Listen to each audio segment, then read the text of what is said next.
par le fait qu'il y a des kisufim de Kedusha, c'est-à-dire que la personne elle cherche la sainteté, elle cherche le but sur terre, elle cherche ce qu'elle est venue faire, elle cherche à s'améliorer. Ça fait que on trouve la Torah, que la Torah c'est de l'eau.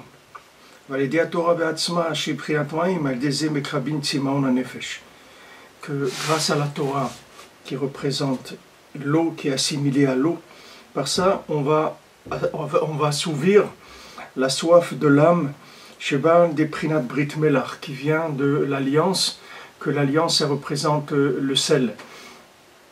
C'est-à-dire le principe c'est que l'alliance c'est elle qui va déclencher la soif de l'âme. Tant qu'il n'y a pas eu un début de réparation de l'alliance, alors il n'y a pas de soif de l'âme. C'est-à-dire l'âme elle n'a pas de désir autrement que les désirs de ce monde-là, c'est-à-dire tous les désirs qui sont du niveau du nefesh behemi, c'est-à-dire du côté animal. Tant qu'il n'y a pas eu une réparation de l'alliance avec Hachem, c'est-à-dire une recherche de réparation de la connexion avec Hachem, il n'y a pas de soif de l'âme. La soif de l'âme, c'est elle qui fait qu'on trouve la Torah. Donc la Torah, elle est là. La Torah, elle est à la portée de tout le monde, puisque l'univers entier, il parle que de la Torah. Hachem, il a créé le monde avec la Torah. Et Hachem, il fait que la Torah elle-même, elle se manifeste sans arrêt. Mais seulement pour la voir, il faut en avoir envie. Et pour en avoir envie, il faut commencer à réparer l'alliance, c'est-à-dire tout ce qui est le contact avec Hachem. C'est ça qui va faire révéler la Torah. Donc l'alliance, c'est le sel, comme on l'avait développé la dernière fois. On avait parlé de Brit Melach, c'est-à-dire de l'alliance qui est par rapport au sel. C'est-à-dire le sel, il représente l'alliance. Et ce sel-là, de la même manière qu'il donne une soif physique, si on le consomme, alors l'alliance, elle va donner une soif spirituelle. C'est-à-dire que si quelqu'un cherche de la spiritualité, si quelqu'un cherche à avoir envie de se rapprocher d'Hachem, qui va avoir envie de changer, de progresser, il faut travailler sur l'alliance, c'est-à-dire sur le principe du lien avec Hachem. Au niveau de l'alliance, c'est-à-dire de la pureté, bien sûr, de pas transgresser ce qui a été demandé par la Torah, ou ce qui a été demandé par les mitzvot bnei noirs pour les bnei noirs. Et ça va donner automatiquement, ça va engendrer la soif de l'âme. C'est-à-dire l'âme, elle va devenir assoiffée d'Hachem. Quand on dit Tsam alafshi l'Elokim, lekel chai, c'est-à-dire mon âme a soif d'Hachem. Mon âme a soif d'Hachem, pourquoi? Parce que j'ai commencé à consommer ce sel. C'est-à-dire j'ai commencé à réparer le principe de l'alliance. Qui est un effet de l'Hachem Idbar. Parce que l'âme elle-même, de sa nature, elle a énormément soif d'Hachem.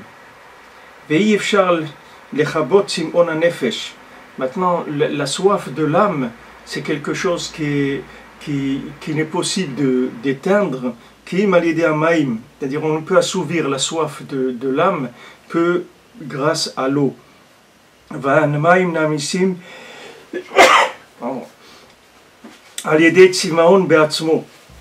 C'est-à-dire que maintenant, la soif elle-même, c'est ça qui crée l'eau. C'est-à-dire le fait que l'âme a soif, c'est ça qui va faire qu'elle va trouver l'eau.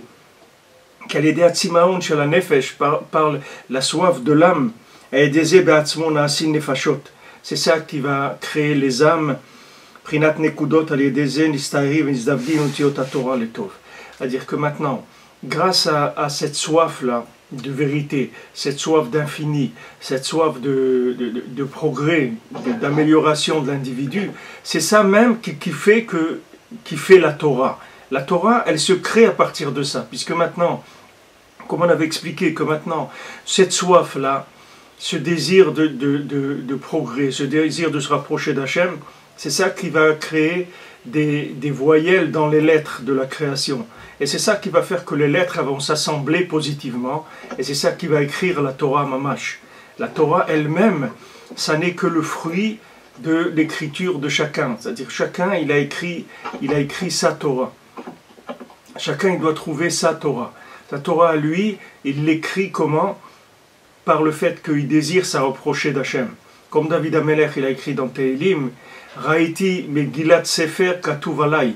J'ai vu un livre, j'ai vu une Megillat Sefer, j'ai vu un livre, une histoire d'un livre qui est écrite sur moi. C'est-à-dire, j'ai lu mon histoire. Comment quelqu'un lit son histoire? Comment vous avez des gens qui étudient la Torah et se sentent tout de suite concernés, et des gens, ils étudient la Torah et ne sont pas concernés. Ils ne se sentent pas inclus là-dedans, ils ne sont pas concernés. Parce que, lui, il a eu soif, et sa soif, c'est elle qui a déclenché le fait que maintenant, il se reconnaît dans la Torah, puisque c'est lui-même qui a ponctué la Torah. C'est lui-même qui a fait que les lettres, elles se prononcent comme ça. Et un autre, lui, il n'a pas de désir, il n'a pas soif. Du moment où il n'a pas soif, il n'y a pas de problème. Il ne voit rien, parce qu'il n'est pas concerné. Quand on dit que quelqu'un qui a soif, ce qui enlève vraiment la soif, c'est l'eau. Mais quelqu'un qui n'a pas soif, il peut boire tout sauf de l'eau, parce que quelqu'un il boit parce qu'il a envie d'un plaisir, alors il va boire quelque chose de gazeux ou de sucré ou d'alcoolisé ou autre. Mais c'est pas pour éteindre la soif. Ce qui éteint la soif béhémet, c'est uniquement la Torah. C'est-à-dire que maintenant, quand quelqu'un il a trouvé l'eau, il a trouvé la Torah, c'est ça qui va éteindre la soif de son âme. C'est ça qui va calmer la soif de son âme.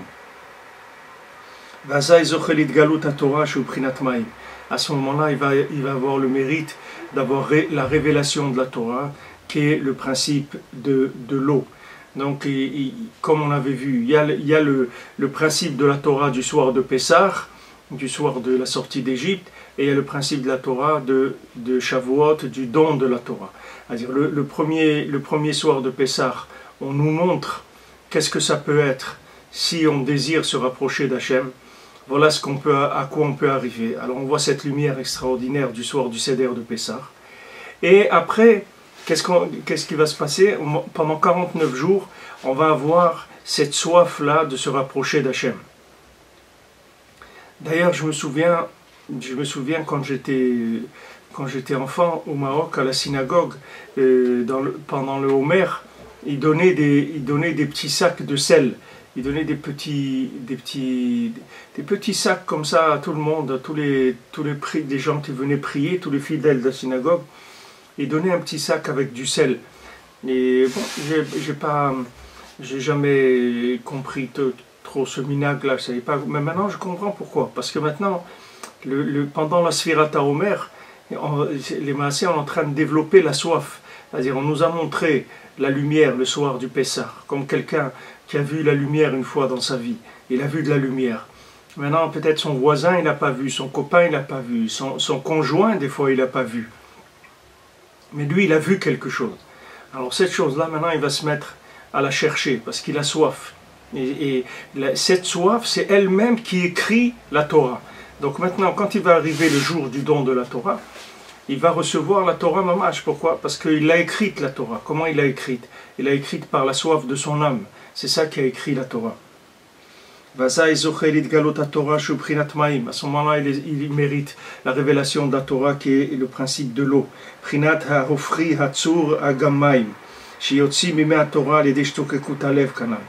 Que maintenant, l'eau de la Torah, elle sort par le languissement du cœur. C'est pour ça qu'Akadosh Baruch Hu, il a puni Moshe Rabbeinu, que Moshe Rabbeinu n'est pas rentré en Eretz Israël quand il a frappé le rocher. Parce que Akadosh Baruch Hu lui a dit, moi, je voulais que tu fasses faire sortir l'eau uniquement par la parole, par le languissement, par le vouloir, par la soif. C'est ça que je voulais qu'amène la Torah, qui fasse sortir l'eau. Je veux que l'eau, ça soit le résultat de la soif. Parce que les bénis Israël, ils ont dit, on a soif. On veut de la Torah. Alors maintenant, lui, sous la pression des bénis Israël, alors il a frappé sur le rocher. C'est-à-dire, il a utilisé la force de la Kedusha qu'il avait, des mitzvot, etc., pour faire sortir la Torah du rocher. Mais maintenant, lui, il a succombé, si on veut, à la pression du Ham Israël. Mais normalement, il ne devait pas, lui, Moshe Rabbeinu, même s'il voyait que le Ham Israël était empressé, il voulait absolument recevoir de la Torah rapidement, Moshe Rabbeinu, il devait leur dire, attendez, soyez patients, on doit compter le Homer, c'est-à-dire on doit attendre. Soyez patient. Rabbeinu dit dans la Torah Vav, dans l'écouté Moran, la Torah sur le mois des Loul, Rabbeinu dit il faut de la patience. Cette patience-là, c'est cette attente-là, cette expression de la soif, c'est elle qui est en train d'écrire votre Torah à chacun. C'est-à-dire le chemin de chacun est en train de s'écrire pendant qu'il est là en train d'attendre. Quand il est en train d'attendre, il n'a rien, il n'a qu'une lumière qu'il a vue, et cette lumière-là, elle l'inspire, et maintenant il la cherche. Il la cherche et il l'attend, il la cherche, il l'attend. Et plus il est capable d'attendre, et plus il va recevoir une Torah qui est complète et qui est profonde. Tandis que si quelqu'un n'est pas capable d'attendre, on va lui donner une Torah rapidement. Mais cette Torah, elle ne va pas être quelque chose qui va le concerner entièrement. Parce qu'on va lui donner quelque chose qui n'a pas été fini d'être écrit pour lui. Comme quelqu'un qui a un vêtement, il cherche un vêtement, il est pressé, il va chercher dans un vêtement dans le prêt-à-porter, et il va prendre quelque chose qui lui correspond à peu près. Mais pas quelque chose qui est fait sur mesure. Si maintenant il a la patience d'aller chez un tailleur, alors le tailleur il va lui faire un vêtement sur mesure. Quand il va lui faire ce vêtement sur mesure, alors la personne va se sentir bien, parce que c'est son vêtement. Il a été fait pour lui, il est à sa taille exactement. Tandis que le prêt-à-porter, c'est quelque chose qui est fait pour le général, c'est-à-dire en général. C'est quelque chose qui va correspondre à peu près à la recherche de chacun. Maintenant, c'est quelqu'un qui est capable d'attendre, c'est ça la vraie tchouva. La vraie tchouva, c'est que j'ai vu la lumière, et maintenant je l'attends. Je l'attends patiemment, je l'attends. Comme Rabbeinu il parle dans la Torah 87, dans la deuxième partie du Écoutez Moran, c'est une Torah aussi sur Elul, et là-bas Rabbeinu il révèle le secret de comment quelqu'un va trouver sa femme, comment il va faire que sa femme elle soit avec lui. Rabbeinu il parle là-bas des différents niveaux de zivug, c'est-à-dire de comment quelqu'un il trouve sa femme béhémet, c'est-à-dire comment sa femme elle va devenir entièrement son adjoint, c'est pas son adjoint, mais c'est une partie de lui-même, c'est-à-dire comment ils vont être vraiment unis ensemble, ils vont être complètement fusionnés ensemble pour chercher un Kadosh Baruch Hu ensemble. Ça demande cette attente-là, parce que quelqu'un, s'il ne sait pas attendre, alors il n'est pas capable d'avoir la femme qui lui convient. Même s'il trouve sa femme, elle ne va pas être avec lui, elle va être contre lui. Et même si des fois elle n'est pas contre lui, elle n'est pas vraiment avec lui, elle le laisse faire ce qu'il veut. Il dit, bon, si toi ça t'es intéressé par ça, Breslev, à toi ça te plaît, etc. Tu veux aller à Rosh Hashanah, bon, fais tes trucs, je ne veux pas t'empêcher de faire ce que tu as à faire. Mais c'est pas ça le vrai zivug. Le vrai zivug, c'est quand la femme, elle est avec le mari, elle l'encourage, elle le pousse, elle lui permet de trouver le chemin. Pourquoi? Parce que le vouloir de sa femme, c'est lui qui l'a écrit. C'est-à-dire c'est lui qui a fait que sa femme, elle veut être avec lui. Comment il a fait? Parce qu'il a attendu. Il a désiré, il a langui, il a eu soif de progresser. Il a voulu s'approcher d'Hachem. On lui a donné sa compagne qui va l'aider à trouver le chemin. Parce que rappelez-nous, il dit là-bas que la femme, elle s'appelle Derer. La femme, elle s'appelle le chemin. Et rappelez-nous, il dit en Torah Vav que le chemin, deux fois, la gematria, si on prend Baki, le mot Baki, c'est-à-dire quelqu'un qui connaît bien le chemin, Baki, ça s'écrit Bet Koufioud, ça fait 112. 112, c'est Gematria, si vous prenez deux fois 112, ça fait Gematria 224. Et 224, c'est Gematria Derer. Alors Rabbeinu il dit il faut être Baki dans les montées, il faut être Baki dans les descentes, c'est-à-dire il faut savoir comment servir Hachem quand tout va bien, quand on a de la lumière, comment servir Hachem quand on est dans l'obscurité. Ça c'est deux Bekiout, c'est-à-dire il faut avoir deux techniques comment servir Hachem. Alors ces deux techniques-là, ils donnent la gematria de Derer. C'est ça qui fait le chemin de la Vodat Hachem. Maintenant ce chemin-là, c'est la femme qui donne le chemin. Parce que la femme, c'est elle le chemin du monde. Le chemin du monde, il est féminin. L'homme, lui, il sait aller sur le chemin, mais lui, il ne sait pas faire le chemin. La femme, c'est elle qui fait le chemin. Le chemin, c'est quelque chose de féminin. Donc maintenant, quand quelqu'un, il a soif d'Hachem, il a soif de vérité, il va trouver la compagne qui va être avec lui et qui va lui montrer ce chemin, qui va l'encourager dans son chemin, et qui va l'aider dans des moments de faiblesse. Voilà, cette semaine, j'ai parlé avec quelqu'un qui habite très loin de Ouman, c'est je ne sais pas combien, 24 heures pour arriver à Ouman, de vol, de tournée dans le monde, etc. Et il m'a dit, Avram, je m'excuse, mais cette année je vais pouvoir venir, j'ai pas la force, c'est des vols et des vols et des changements et tout, j'ai pas la force, je reste avec ma famille et Bezat Hashem, peut-être l'année prochaine je viendrai, je suis venu ces dernières années et tout, mais là, cette année je reste avec ma famille. Maintenant, le lendemain ou sur le lendemain, il appelle et dit non, ma femme elle m'a dit qu'il faut que j'aille. Il n'y a pas de pas aller à Ouman à Rosh Hashanah. Ma femme elle m'a dit il faut que tu ailles à Ouman à Rosh Hashanah. Donc elle lui a pris son billet, elle a fait tout ce qu'il faut. Elle lui dit voilà ta valise, voilà ton billet et en avant. Il y a pas tu peux pas rester à la maison pour Rosh Hashanah. Rosh Hashanah, il faut être à Ouman. Pourquoi maintenant c'est comme ça? Parce que ce monsieur-là, c'est quelqu'un que tout ce qu'il étudie dans Breslev et tout, il s'assoit, il prend le temps avec sa femme de lui expliquer un petit peu tout ce qu'il étudie, tout ce qu'il a reçu comme lumière, il essaye de lui transmettre. Alors maintenant, après ça donne que les fruits reviennent. C'est-à-dire qu'une fois que la femme elle a compris, une femme elle comprend le côté pratique, c'est-à-dire le chemin. Donc même l'homme, si un jour il se perd un petit peu dans ses élucubrations, alors la femme elle le rattrape, elle le remet sur le chemin. Parce qu'elle lui dit, c'est quoi ça de ne pas aller à Ouman à Rosh Hashanah? Alors de quoi tu m'as parlé toutes ces années, qu'est-ce que c'est, le Rosh Hashanah à Ouman, chez Rabbi Nachman, etc. De quoi tu parlais? Tu as oublié de quoi tu parlais? Alors maintenant, allez, en avant. Voilà le billet, voilà la valise. Bon voyage, Shana Tova, et on avance. Ça vient de la soif de l'âme. Quand l'âme elle a soif, alors Hachem il donne à l'homme de trouver une compagne. Cette compagne c'est sa femme. Et cette compagne aussi, ça va être tous les éléments du monde qui vont l'accompagner dans sa recherche. Tout va venir pour l'aider. Là où il va aller, on va l'aider.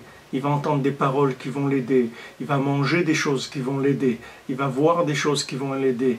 Toute la bria entière, toute la création entière, elle va se mettre à son service. Pourquoi? Parce qu'il cherche, parce qu'il a soif. Du moment où il a soif, il va animer le monde d'après son scénario à lui, c'est-à-dire ce qu'il a besoin. Le monde il va s'animer, il va se mettre en place par rapport à ce que lui il a besoin. C'est pour ça que les Chazal ils ont dit, tout le monde, tout chacun, il doit se dire que le monde n'a été créé que pour lui. Alors maintenant, ça a l'air un petit peu égoïste comme notion. Comment le monde il a été créé que pour lui?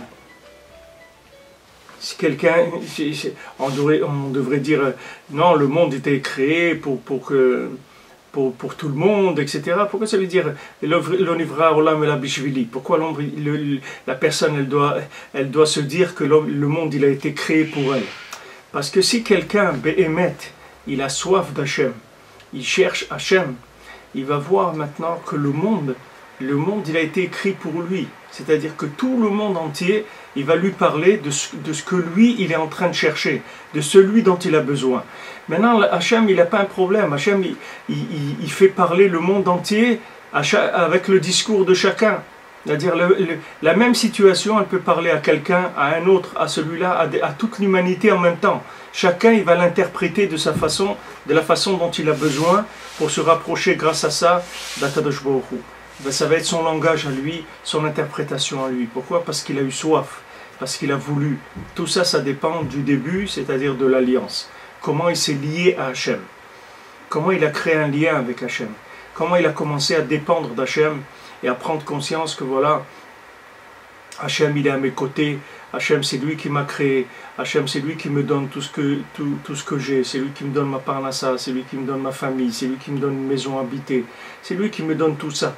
Donc maintenant je vais commencer à être dépendant d'Hachem, je vais me lier, je vais créer un lien avec Hachem. Donc je vais parler à Hachem. Si par exemple Shabbat j'étais à la synagogue, alors je vais remercier Hachem qui m'a donné la force d'aller à la synagogue, de me lever à l'heure. d'avoir une montée à la Torah, d'avoir pu étudier un peu la paracha, d'être Shalom avec ma famille, d'avoir pu acheter mon billet pour aller au Man Rosh Hashanah. Tout ça, je vais remercier Akadosh Baruch Hu. Je vais commencer à établir un lien avec lui, une dépendance. Cette dépendance va se faire principalement verbalement, c'est-à-dire que par ma parole, je vais exprimer ma dépendance permanente d'Hachem. C'est-à-dire je vais commencer à faire des comptes rendus journaliers et des comptes rendus permanents avec Akadosh Baruch Hu. Des comptes rendus permanents. Comme vous voyez, des fois, je ne sais pas si c'est dans Facebook ou dans Skype ou dans ces programmes-là, ils disent voilà, et dites à vos amis ce que vous êtes en train de faire maintenant. Pourquoi ils disent ça? Dites à vos amis qu'est-ce que vous êtes en train de faire. Voilà, maintenant vous êtes en train de manger, de prendre au petit déjeuner avec un croissant et un café au lait, par exemple. En quoi ça peut aider qui que ce soit, en quoi ça peut intéresser qui que ce soit que vous êtes en train de prendre au petit déjeuner. Pourquoi ils ont trouvé ces techniques-là de dire voilà, dites à vos amis ce que vous êtes en train de faire. Parce que ça crée des liens entre les individus. On a l'air de parler de rien, mais ça crée des liens. C'est-à-dire quand vous commencez à parler avec Hachem, maintenant vous avez pris votre petit déjeuner, qu'est-ce que ça vous coûte de dire à Kadosh Baruch Hu, merci mon Dieu, dit que regarde un petit déjeuner comme ça, Béchalom, j'ai ma tête tranquille, j'ai mon cœur joyeux, mais c'est merveilleux, c'est ce que tu nous donnes, merci mon Dieu. Qu'est-ce que ça coûte de dire ça? Et ça fait des liens. C'est ça le Tikkun Abrit. Ce qu'on appelle Tikkun Abrit, c'est ça. C'est la dépendance. C'est la dépendance entre le masculin et le féminin. C'est ça le Tikkun Abrit. C'est-à-dire on devient dépendant. Quelqu'un quand il est marié, il est plus comme entre guillemets libre, comme s'appelle libre dans le monde. C'est-à-dire il est devenu dépendant. C'est-à-dire quand il a l'habitude de rentrer à 7h, si à 7h15 il n'est pas rentré, alors il va avoir un téléphone, où tu es, qu'est-ce que tu fais, etc. Il va commencer à être dépendant. Mais cette dépendance, c'est ça la vie. La vie, c'est ce lien-là. C'est ça qui s'appelle la vie. La vie, c'est quand on est dépendant les uns des autres. Pourquoi Kol Israël est arrivé Mzelazé? Pourquoi on dit tout le Ham Israël, un, il dépend de l'autre. C'est-à-dire, un, il est caution de l'autre. On ne peut pas se dire, ah bon, ben, tant pis qu'il a qu'à faire sa vie. Non, non, tu ne peux pas, parce que tu es caution de lui. Tu as signé une caution. Tu sais ce que c'est signer une caution? C'est quelqu'un m'a demandé ces questions, je ne sais pas comment parler, Shabbat, je crois. Shabbat, quelqu'un m'a demandé, il m'a dit, regardez, ce qui se passe. Si quelqu'un, par exemple, il a une dette, quelqu'un, il a acheté une maison. Maintenant, il a pris quelqu'un qui est caution. Maintenant, ce monsieur-là, il a voyagé ou truc, et il lui est arrivé un problème, il est décédé. Si maintenant, lui, il avait une dette, alors cette dette, elle est effacée par son décès. Mais si maintenant quelqu'un, il était caution de lui, la personne qui était caution, elle doit payer la dette. Pourquoi? Parce que celui qui était caution, il a pris lui-même la dette. Même si la personne, elle est décédée, ça ne change rien. Celui qui était caution, il reste toujours caution. Pourquoi? Parce que il s'est prêté caution, c'est-à-dire il s'est porté caution responsable de la dette de l'autre. Même si lui n'était pas caution et que l'autre était décédé, il n'aurait pas payé. Mais maintenant, du fait qu'il est devenu la caution, il doit payer. Maintenant, tout le Ham Israël, il est lié comme ça. Et toute la bria, toute la création entière, elle est liée à l'homme. Toute la création, elle est liée à l'homme. C'est-à-dire, comme on a vu, s'il n'y avait pas mon alliance jour et nuit, le système du monde ne marcherait pas. C'est-à-dire que chaque plante qui pousse, chaque animal qui grandit, chaque chose qu'il y a dans le monde, c'est le résultat de l'alliance avec Hachem.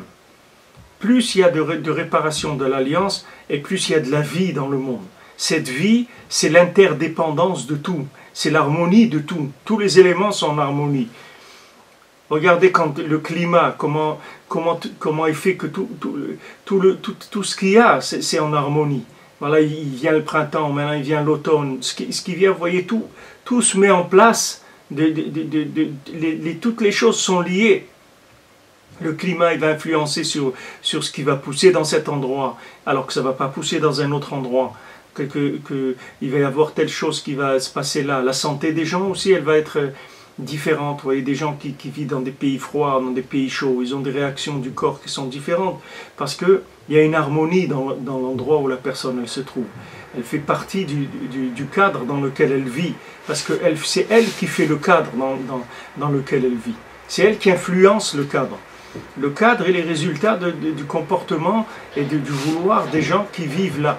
Alors maintenant, l'homme Israël, lui, tous sont dépendants. On ne peut pas dire, bon, celui-là, ben tant pis, il n'a qu'à faire sa vie. Non, c'est pas comme ça. Il faut prier pour l'homme Israël tous les jours, parce qu'on est tous dépendants. Si lui, il s'en sort pas, alors moi aussi, je m'en sors pas. Si lui, il réussit pas, alors moi aussi, j'ai pas réussi. Parce que quelque part, moi, je suis conscient de lui. Donc à un moment, il va me porter préjudice, son comportement, il va me faire un problème. Parce que son comportement, il est maintenant, il n'est pas en accord avec le monde, avec l'alliance. Donc ça va s'influencer sur mon comportement à moi. Donc plus maintenant quelqu'un, il voit que le monde il s'éloigne d'Hachem, et plus quelqu'un il doit travailler dans l'alliance, c'est-à-dire développer l'alliance, le respect de l'alliance, et essayer de créer des liens qui soient avec Hachem le plus permanent possible. Ne croyez pas, Hachem il a un plaisir extraordinaire de la moindre parole du moindre individu sur terre. Quand quelqu'un il vient pour parler avec Hachem, Hachem il laisse toute l'humanité et il vient vers lui. Pourquoi? Pour écouter quelqu'un qui vient parler avec Hachem. Comment Hachem il est heureux que quelqu'un vient parler avec lui. Il a une joie extraordinaire. Maintenant, nous, on a le droit, on a l'impression que c'est des bêtises. Et on dit, mais comment on va déranger Akadosh Baruch Hu avec nos histoires et tout, quand même, c'est honteux, c'est pas... Akadosh Baruch Hu, il a autre chose à faire que d'entendre, mais c'est pas vrai. C'est pas vrai. Ce qui est important pour Hachem, c'est le lien. Vous voyez un petit enfant. Un petit enfant, il vient parler avec son papa ou avec sa maman. Maintenant, c'est un petit enfant, il a 2 ans. Il baragouine un petit peu. Alors il commence à dire, voilà, ça, etc. Maintenant, ce qu'il est en train de dire, c'est pas important du tout.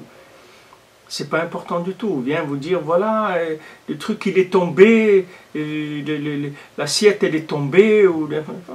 Ça n'a pas d'importance ce qu'il est en train de vous dire. Mais maintenant, quel est le plaisir qu'il y a pour les parents quand il entend un petit enfant qui parle comme ça?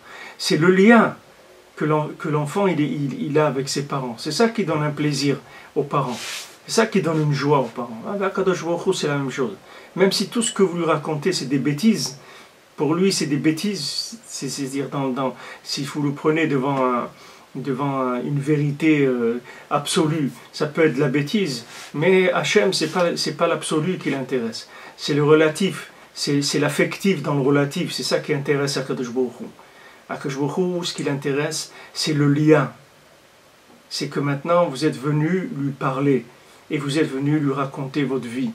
Comme il avait dit un rave une fois, il y avait quelqu'un qui est venu au kotel et il s'est mis devant le mur et il parlait avec Hachem et il lui disait, Hachem, j'ai mal à la dent. J'ai mal à la dent, et il montrait comme ça, il a mis son doigt et il montrait, il s'approchait du mur, il dit, là, tu vois là, tu vois cette dent là, eh ben là j'ai mal, je t'en prie, guéris-moi. Et il montrait comme s'il était chez un dentiste et en train de lui montrer où il avait mal. Alors le Rav qui a vu ça, il a vu comment cette personne-là, comment elle était liée avec Hachem. C'est-à-dire que Mamash, elle était en train de lui parler très très sérieusement de son problème. Vous croyez que pour Akadosh Baruch Hu, c'est pas important. Akadosh Baruch Hu, il a des affaires dans le monde qui sont très très importantes, la vie dans des pays, ou la santé des gens qui sont là, ou la nourriture de ça, ou des animaux, ou tout ce qu'il peut y avoir d'important dans le monde. Mais Akadosh Baruch Hu, ce qui est important pour lui, c'est le lien des individus. Quand quelqu'un il a la émouna dans Akadosh Baruch Hu, quand quelqu'un il vient et lui parle de toutes ces choses, ces petites joies, ces petites misères, de tout, il lui parle de tout, ça c'est l'ouverture de la soif de l'âme. Ça s'appelle le sel. Et ce sel-là, qui est le lien, lui, il va déclencher la soif de l'âme. C'est lui qui va déclencher la soif de l'âme. Ce sel-là, qui est le rapport avec Hachem, il va commencer à déclencher une soif dans l'âme qui va faire que la personne elle va trouver la Torah. Elle va trouver sa Torah, elle va trouver sa place dans la Torah, elle va trouver son langage dans la Torah. Elle va se sentir bien dans la Torah, elle va se sentir joyeuse, heureuse de faire les mitzvot. Tout ça parce qu'il y a eu un lien qui s'est établi au départ. Comme un enfant, je vous dis, quand vous prenez le temps de l'écouter, un enfant, eh ben, l'enfant il va s'exprimer. Il va s'exprimer quand il est petit. Et il va s'exprimer quand il est grand aussi. Quand il aura aussi 12 ans, 14 ans, 15 ans, 16 ans, eh ben, il a l'habitude d'être écouté par ses parents. Eh ben, il va venir parler. Et quand il va avoir des problèmes, il va venir parler. Il va en faire part à ses parents. Il va dire, voilà, j'ai tel problème, telle chose. J'ai fait telle bêtise ou n'importe quoi. Il va le dire. Il n'a pas peur d'en parler. Parce qu'il y a un lien qui s'est établi depuis le jeune âge. Tandis que si maintenant les parents, ils méprisent les paroles qui sont insignifiantes d'un petit enfant, ben ça fait que l'enfant, il se sent isolé. Et il sent qu'avec ses parents, on ne peut pas communiquer parce qu'ils n'aiment pas ce qu'il dit. Ce qu'il dit, ça ne les intéresse pas. Maintenant, il est tout petit, il a 2 ans, mais ça ne changera rien. Quand il aura 10 ans, 12 ans, 14 ans, 15 ans, il ne parlera jamais. Parce que pour lui, c'est quelque chose d'établi, c'est quelque chose d'acquis. Ses parents, ils n'aiment pas ce qu'il raconte, ils ne l'écoutent pas du tout. Ce que Akadosh Baruch Hu veut, c'est la même chose que l'homme, il parle. Crée un lien, crée une dépendance. Maintenant, on ne te demande pas d'être quelqu'un de bien. C'est sûr qu'on te demande quelqu'un de bien, mais on ne te demande pas d'être quelqu'un de bien pour avoir accès à la communication avec Hachem. Tout être, toute créature a le droit à la communication avec Dieu, n'importe comment qu'elle soit. Même quelqu'un qui est le pire escroc, le pire bandit de la terre, il a droit à la communication avec Hachem, puisque c'est une créature d'Hachem. Donc maintenant, quand quelqu'un il vient parler avec Hachem, c'est son droit. Il a le droit de parler avec Hachem. Il a le devoir, mais il a le droit. Et même si quelqu'un il n'est pas bien, même si quelqu'un il vient de faire une avéra, il peut parler avec Hachem. Ça ne change rien. Ça ne change rien dans son statut par rapport à Hachem. Alors il a fait une avéra, il en a fait 2, il en a fait 10, il a fait des bêtises. Ok, mais ça ne change rien. Ça ne change rien. Les rapports qu'il y a avec Hachem, ils ne changent pas. C'est dans l'imaginaire de l'homme que c'est comme ça. Mais avec Hachem, il n'y a pas quelqu'un ne peut jamais détruire le lien qu'il a avec Hachem. Comme un enfant, il ne peut pas détruire le lien qu'il a avec sa maman, parce qu'il vient du ventre de sa maman. Il n'y a pas d'abîmer le lien. Au contraire, une maman, elle va chercher toujours à couver son enfant, à le couvrir, à le défendre dans toutes les situations possibles. Elle va essayer de les défendre. Parce que c'est son enfant. Akadosh Baruch Hu, la création entière, c'est le produit de ses mains. C'est lui qui l'a fait, le monde. Et Hachem, il aime le monde. Donc tout celui qui vient parler avec Hachem, Hachem, il est content qu'il vienne parler avec lui. Même si c'est quelqu'un qui a l'impression d'être vraiment quelqu'un de pas bien. Il a vraiment l'impression de faire le contraire de ce que Hachem il veut. Il ne doit pas s'occuper de ça. Lui, il doit venir, il doit en parler d'Afka Hachem, de ce problème-là. Il dit, regarde, Bémet, je fais ça et tout, mais sache que c'est pas ça que je veux faire. Moi, je veux faire le bien, moi, je veux être quelqu'un de bien, moi, je veux faire des choses qui te font plaisir et tout, mais qu'est-ce que je peux faire? Tu sais très bien, toi-même, tu as créé le Yetzer Hara. Donc, tu sais très bien ce que ça veut dire. C'est toi qui l'as créé. Normalement, il dit le Orach Chaim, sur la paracha de la semaine dernière, il dit que normalement, qu'est-ce que ça veut dire que Hachem il a entendu nos cris, et il a vu Vayar et Ornienu, Vetlachatzenu, qu'est-ce qu'il a vu notre pauvreté, il a vu la pression que le Yetzer Hara nous mettait, il a vu nos manques de force pour lutter contre le Yetzer Hara. Il a vu ça Hachem. Même que c'est lui qui a créé le Yetzer Hara pour qu'on prouve notre engagement à Hachem, pour qu'on passe des épreuves et que ces épreuves-là, on les réussisse et qu'on puisse vivre à un autre niveau de lumière. Malgré ça, Akadosh Baruch Hu nous sauve du Yetzer Hara chaque jour. C'est écrit, les Chachamim disent, si Akadosh Baruch Hu ne nous sauvait pas chaque jour du Yetzer Hara, il nous aurait déjà avalé complètement. Chaque jour, Akadosh Baruch Hu nous sauve. Chaque jour, Akadosh Baruch Hu vient, il sauve chacun. Il n'y a personne qui sait les rencontres qu'il aurait pu faire dans ce monde, les choses qu'il aurait pu voir dans ce monde qui auraient pu détruire sa vie complètement. et Hachem il l'a protégé. Comment il devait rencontrer cette personne-là ou cette chose-là, ils ne sont pas rencontrés, ils ne sont pas vus. Hachem il a fait un miracle pour ça. Et ça a sauvé la vie de quelqu'un et lui il ne le sait même pas. C'est pour ça qu'on fait dans Modim, on remercie Akadosh Baruch Hu pour tous les miracles qu'il fait avec nous chaque jour. Parce qu'il y a des miracles, tous les miracles que la personne elle passe, elle n'est pas consciente de tous les miracles qu'Hachem fait avec elle pour pas qu'elle tombe dans les mains du Yetzer Hara. Donc ce que Hachem nous demande, qu'est-ce qu'il y a écrit? Krou Dvarim, Shuvel Hachem. Prenez des paroles et revenez vers Dieu. C'est-à-dire revenez vers Dieu avec des paroles, c'est ça qu'il demande à Akadosh Baruch Hu. Avec des paroles, vous allez revenir vers Dieu, c'est-à-dire commencer à discuter avec lui. Que utiliser la parole? Vous avez tout, les gens ne savent pas ça. Les gens ne savent pas qu'ils ont l'arme la plus infaillible, la plus grande arme du monde, c'est la bouche de la personne. C'est la parole. Et en utilisant la parole, on peut créer des liens avec Hachem qui vont nous sortir de tous nos problèmes, de toutes nos bêtises, de toute notre folie, de tout ce qu'on a, de toute notre révolte, de tout ce qu'il peut y avoir dans l'individu. Il va en sortir par le lien, par le fait qu'il va établir un lien. Plus le lien il va être solide, et moins la personne va faire des avérotes. C'est que, comme je vous ai dit, Yosef Hatzadik, quand il a eu l'épreuve avec la femme de Potiphar, il n'a pas dit c'est assourd, il a dit comment je peux faire ça à mon maître qui m'a donné toute sa maison, qui m'a donné une confiance totale. Comment je peux faire une chose comme ça? Je ne peux pas faire une chose pareille à quelqu'un qui m'a donné toute sa confiance et qui m'a donné les clés de sa maison. Il m'a dit voilà, c'est toi le maître de ma maison. Comment je veux faire ça? Je ne peux pas faire ça. D'où ça vient qu'il n'a pas pu faire une avéra? C'est parce que le lien, il était très fort. Ce lien-là de confiance, il a fait que la personne ne pouvait pas trahir. C'est comme ça que c'est ce que Rabbeinu dit ici dans cette Torah. Par le lien que tu vas créer avec Hachem, ça va te sortir de toutes les avérotes. C'est-à-dire qu'à un moment, tu dis mais moi je ne peux pas. Mais moi je ne peux pas faire ça. Moi je ne peux pas trahir Akadosh Baruch Hu. Ça va pas. On est ensemble toute la journée, je parle avec lui. Comment tu veux que je fasse ça? Je ne peux pas. C'est quelque chose que je ne ferai jamais, c'est tout. Je ne peux pas faire ça. Je suis trop lié à Hachem. C'est Hachem je suis en train de parler avec lui, lui expliquer tout dans les moindres détails, etc.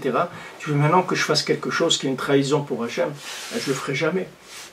Alors le lien, c'est lui qui va faire que la personne va sortir de sa folie, de ses bêtises, de son orgueil, de sa révolte intérieure, etc. La parole, c'est une force extraordinaire. Il faut développer la parole un maximum. Alors Rabbeinu dit ici que le lien avec Hachem, c'est lui qui fait trouver la Torah. Parce qu'il crée une telle soif dans l'individu qu'il étudie la Torah, mais il est assoiffé d'étudier la Torah. Mamash assoiffé, il vient étudier la Torah avec une soif extraordinaire. Donc quand quelqu'un il voit qu'il n'a pas soif de Torah, ça veut dire que le problème il est dans le lien. Il faut aller chercher de la réparation du lien. La réparation du lien, c'est elle qui va donner l'envie d'étudier.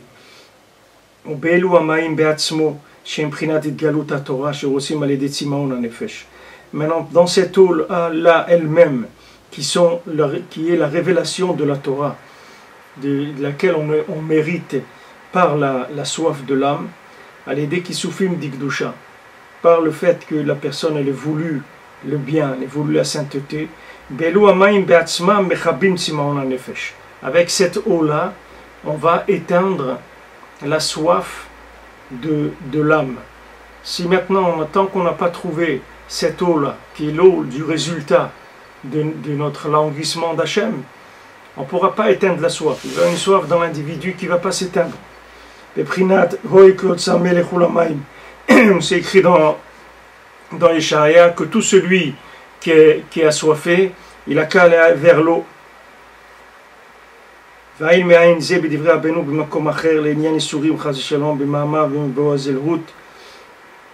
Et aussi d'ici d'aller voir dans la Torah 65, dans la Torah de Vayomer Boaz El Ruth, qui parle là-bas de Tikkun Abrit et qui parle aussi de la soif de l'âme. Qui efshar lechabot tim'on hanefesh shetzama meod l'Hashem yitbarach ki im al yedei haTorah. Parce qu'on ne peut éteindre, on ne peut assouvir la soif de l'âme que grâce à la Torah. Shu prinat ma'im qui représente l'eau. Ve'itgalut haTorah prinat ma'im zochim al yedei hatzimaon be'atzmo. Et comment on arrive à la révélation de la Torah? Ça on y arrive par la soif elle-même. chez Uprinat Kisufim Dikdusha, qui est le languissement, le vouloir de la sainteté. C'est pour ça qu'on va rincer la viande, dans l'eau.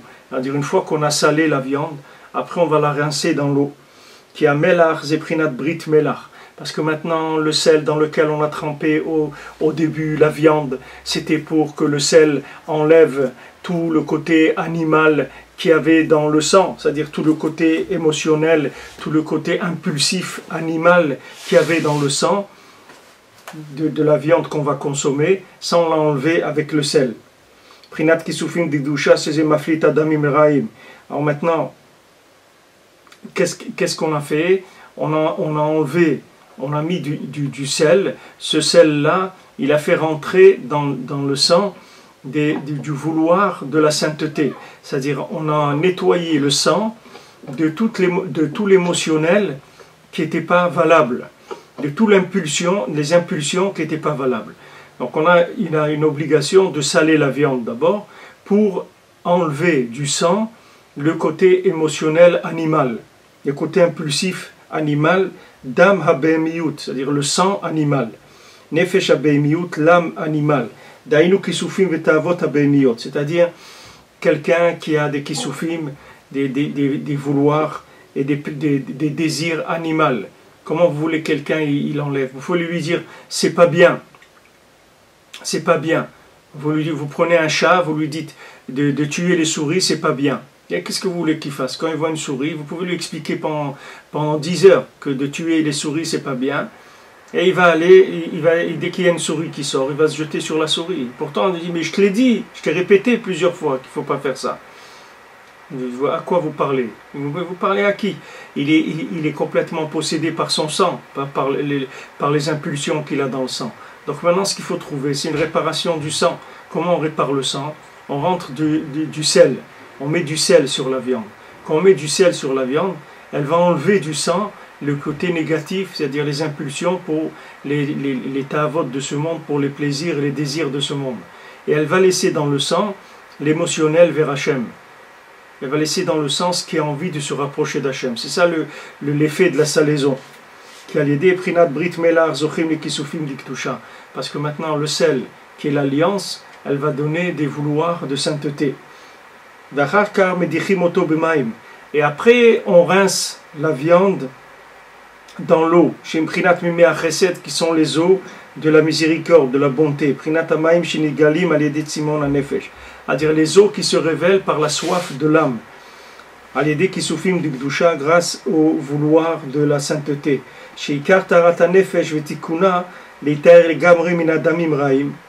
Parce que toute la purification de l'âme et sa réparation pour se purifier complètement du sang négatif, de l'âme animale, ou c'est l'eau qui va terminer complètement la réparation de l'âme. La Torah qu'on les zoché par le tzimon anefesh, par la soif de l'âme. Parce que ça, c'est quand on finit la purification. Parce que la Torah, elle purifie l'homme, elle purifie l'individu, comme ils ont dit les Chachamim, comme des fleuves, des rivières qui sont étendues, un fleuve, une rivière, elle purifie l'homme. Les paroles de Torah, elles font monter l'homme de l'impureté vers la pureté. Donc vous voyez comment ça marche. Comme la viande. Qu'est-ce que c'est un homme? C'est un morceau de viande, c'est la même chose. On prend une viande, on la sale. Une fois qu'on l'a salée, 1 heure, on laisse le sel. Et après, on va rincer une demi-heure. On va tremper dans l'eau, on va rincer cette viande-là. Maintenant, il dit, c'est quoi le ikar de la purification? C'est l'eau, d'accord? Puisque l'eau, c'est la Torah.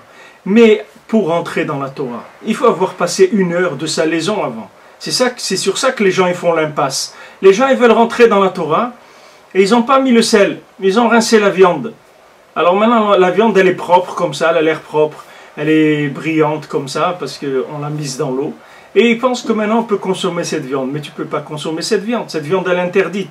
Cette viande, tout le sang, il est dedans encore. Il y a pas eu on n'a même pas commencé la réparation. La réparation, c'est que tu dois commencer par réparer l'alliance.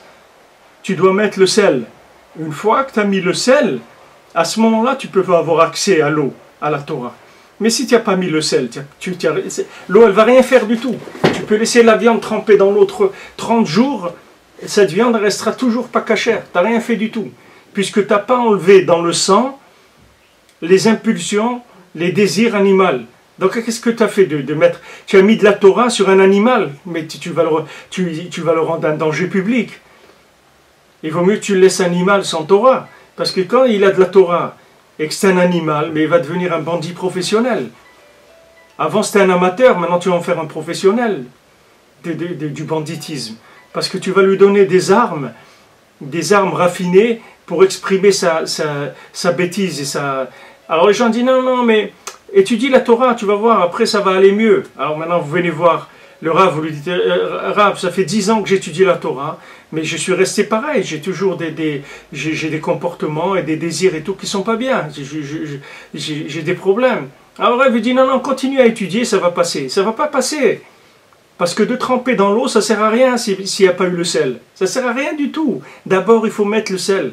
D'abord, il faut tikkun abrit. D'abord, il faut réparer l'alliance. D'abord, il faut venir chez le tzaddik. Il faut faire tikkun aklali. Il faut réparer l'alliance. Une fois que j'ai réparé l'alliance, à ce moment-là, on peut y aller. On a le chemin dans l'eau. Regardez, vous prenez maintenant la sortie d'Égypte. Comment elle s'est faite, la sortie d'Égypte? Les Bnei Israël, pendant qu'ils étaient en train d'aller chercher l'argent de Misraïm que les Égyptiens leur ont offert, qu'est-ce qu'il a été chercher, Moshe Rabbeinu? Il a cherché les ossements de Yosef. Parce que Moshe Rabbeinu, il savait que s'il allait prendre les ossements de Yosef, il n'y aurait pas d'ouverture de la mer Rouge. Il n'y aurait pas de sortie d'Égypte, Bichlal. La sortie d'Égypte, elle s'est faite grâce aux ossements de Yosef. Vayar Ayam, Vayanos. La mer, elle a vu.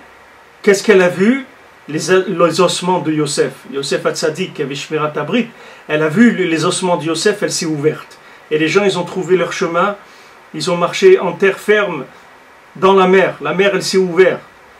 L'eau, elle s'est ouverte. Comment vous voulez que la Torah, elle s'ouvre? Comment vous trouvez votre chemin dans la Torah? Il faut les ossements de Yosef, il faut le Tikkun Abrit. Alors Avraham ben Nachman dit, la même chose qu'on n'est pas sorti d'Égypte sans les ossements de Yosef. Il n'y aura pas de Géoula sans les ossements de Rabbeinu, sans le Kever de Rabbeinu.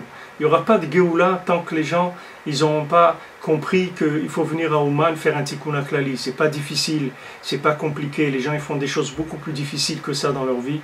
De venir sur la tombe de Rabbeinu et de reconnaître la grandeur du tzaddik, c'est ça qui va amener la Géoula. C'est pour ça que Rabbi Nathan dit que chaque voyage de chacun à Ouman, c'est Mekarev la Géoula. Chaque fois que quelqu'un va venir à Ouman, la Géoula elle se rapproche. Pourquoi la Géoula elle se rapproche? Parce qu'à chaque fois qu'il vient, il amène du sel dans le monde. Ce sel-là, il va créer de la soif de la sainteté. Ce sel-là, il va créer une soif de sainteté.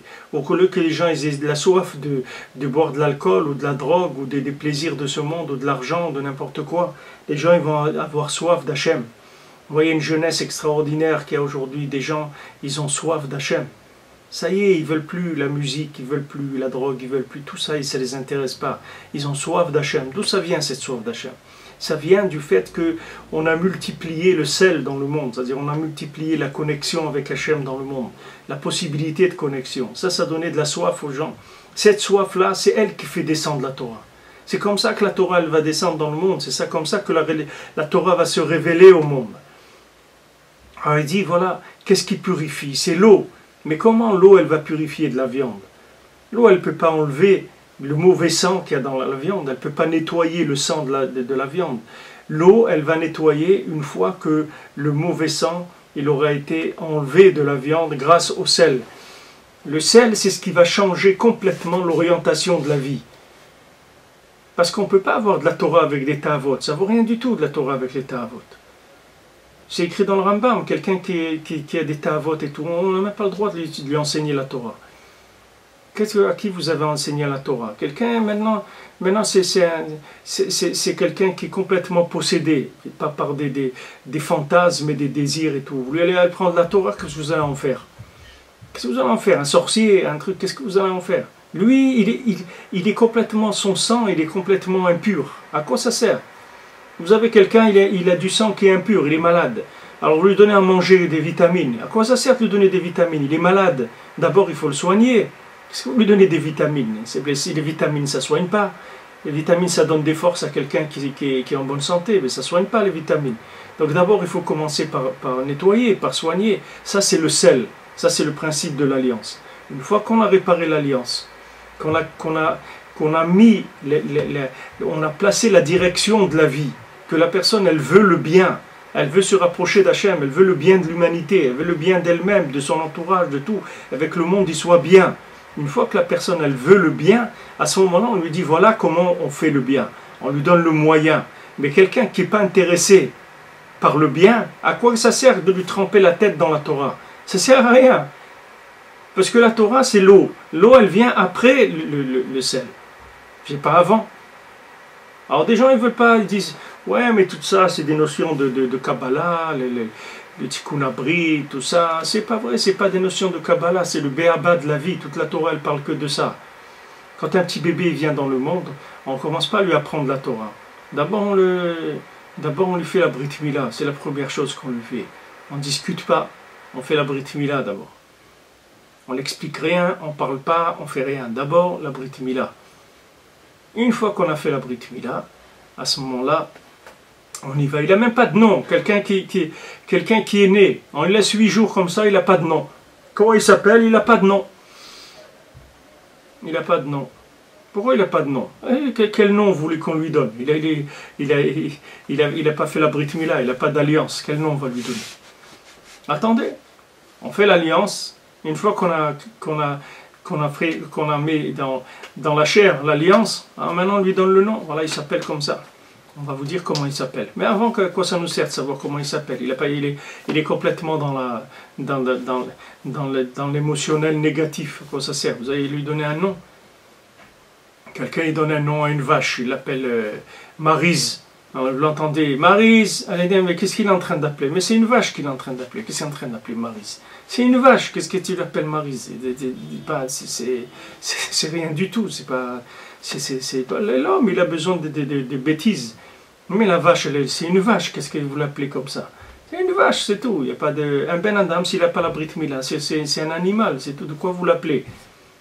Quelqu'un qui n'a pas réparé l'alliance, c'est un animal. Il doit le savoir. Alors maintenant, qu'est-ce qu'il fait? Il doit sortir de l'animal. Comment il va sortir de l'animal? Il va chercher le sel. Où il se trouve le sel? Le sel, il se trouve dans sa bouche en parlant avec Hachem. Le sel, il se trouve chez le tzaddik. Il vient chez le tzaddik. Le tzaddik, il va le saler. Le tzaddik, il va lui faire de la salaison. Pour ça, des fois, ça pique. Des fois, les gens ils sentent des picotements comme ça dans la vie et tout, des choses qui sont un peu désagréables. Pourquoi? Parce que le tzaddik, il est en train de le saler. Il est en train de lui enlever toute la mauvaise odeur qu'il a dans son sang. Une fois qu'il va enlever ça, il va y avoir connexion avec la vie. À ce moment-là, viens, maintenant que tu as compris ce que c'est la vie, tu as envie de vivre la véritable vie, alors viens, voilà, je te donne la méthode, prends la Torah. Voilà, je te donne la Torah. Maintenant, viens prendre plaisir à la Torah, viens découvrir la Torah. Tu vas voir comme elle est merveilleuse. Mais d'abord, arrange l'alliance. Si tu n'arranges pas l'alliance, qu'est-ce que tu rentres dans la Torah? Tu es en train de perdre ton temps et tu es en train de t'abîmer encore plus. Tu es en train de t'abîmer encore plus parce que avant tu étais un amateur. Un amateur, maintenant tu vas devenir un professionnel dans le mal. Avant tu étais amateur. Maintenant tu vas devenir professionnel dans le mal. Tu vas le mal avec de la Torah. C'est le mal avec la Torah, avec du mal, c'est terrible. Donc commence par nettoyer d'abord le sang. Tu nettoies l'émotionnel. Quand tu vas nettoyer l'émotionnel, tout est ouvert. Tu veux le bien, tu vas trouver le bien. Tu vas trouver une Torah, tu vas voir qu'elle est nifla, qu'elle a un goût extraordinaire, etc. Comme disait Rafraïkin, quand tu dis la yeshiva, elles sont mauvais, il dit non, la yeshiva, elles sont très bon, mais dans ton nez, ça pue. Dans ton nez, ça pue. C'est dans ton nez que ça sent mauvais. C'est pas la yeshiva, elles sont très bon. Nettoie-toi le nez, et tu vas voir après comment elles sont bon, la yeshiva. C'est-à-dire, nettoie ton sang, et tu vas voir comment la Torah, elle est extraordinaire. Elle est extraordinaire, la Torah. Mais nettoie ton sang. Crée des liens avec Hachem. Répare l'alliance. Voilà, tu as des conseils, Rabbeinu Idon, Idbodedut, Tikkun HaKlali, les Ouman, Shulchan Aruch, tout ça, ça répare l'alliance. Il faut rentrer, il faut commencer à faire ça. Une fois qu'on va faire ça, la Torah, elle vient de façon évidente. L'eau, elle va arriver de façon évidente. Attention.